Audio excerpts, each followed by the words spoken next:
எங்க ஒரு காட்டுல தவளைங்க எல்லாம் கூட்டமா வீட்டுக்கு வேகமா ஓடி போயிட்டு இருக்குங்க. அப்போ வழியில ஒரு பெரிய குழி வருது. அங்க இருக்க எல்லா தவளையும் அசால்ட்டா அந்த குழியை தாண்டி போயிருதுங்க. கடைசியா வந்த 2 தவளைங்க மட்டும் அந்த குழியை பார்க்காம தவறி போய் அந்த குழியில விழுந்துருதுங்க. அந்த குழியில விழுந்தா ஒரு தவளை மட்டும் வெளியே வர்றதுக்காக குதிச்சுக்கிட்டே இருக்கு. இன்னொரு தவளை என்ன பண்றதுன்னு தெரியாம அங்கேயே உட்கார்ந்துட்டு இருக்கு. அப்ப அந்த தவளையோட அண்ணன், தம்பி, சொந்தக்காரன் எல்லாருமே அங்க வந்து கூடி நிக்கிறாங்க. குழிக்கு வெளியே இருந்த ஒரு தவளை அந்த குழியை பார்த்துட்டு, ஐயோ இது என்ன இவ்வளவு பெரிய குழியா இருக்கு, எவ்வளவுதான் குதிச்சு ட்ரை பண்ணாலும் இந்த குழியை விட்டு வெளியே வரவே முடியாதுன்னு சொல்லுது.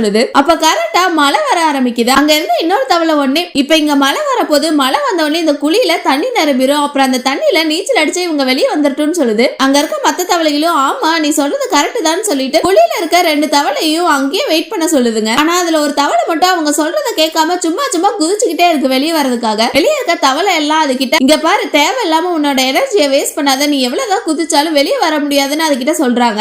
அப்பவும் அது கேட்காம விடாம குதிச்சுக்கிட்டே இருக்கு. குழிக்குள்ள இருக்க இன்னொரு தவளை அந்த தவளை கிட்ட, நீ ஏன் மத்தவங்க சொல்றத கேட்கவே மாட்டற, அங்க பாரு அவங்க தான் சொல்றாங்களா நம்மளால இப்ப வெளியே வர முடியாது, மழை வந்ததும் இந்த குழியில தண்ணி நிரம்பிரும், நம்ம அது வழியா வெளியே போயிடலாம், அமைதியா கொஞ்ச நேரம் நில்லுன்னு சொல்லுது. இந்த தவளை அது சொல்றதையும் கேட்காம குதிச்சு வெளியே வர ட்ரை பண்ணிட்டே இருக்கு. ஒரு கட்டத்துல ஒரு ஹை ஜம்ப் அடிச்சு அந்த தவளை வெளியே வந்துருது. அந்த குழிக்கு வெளியே இருந்த எல்லாருமே அதை ஆச்சரியமா பாத்துக்கிட்டே நிக்கிறாங்க.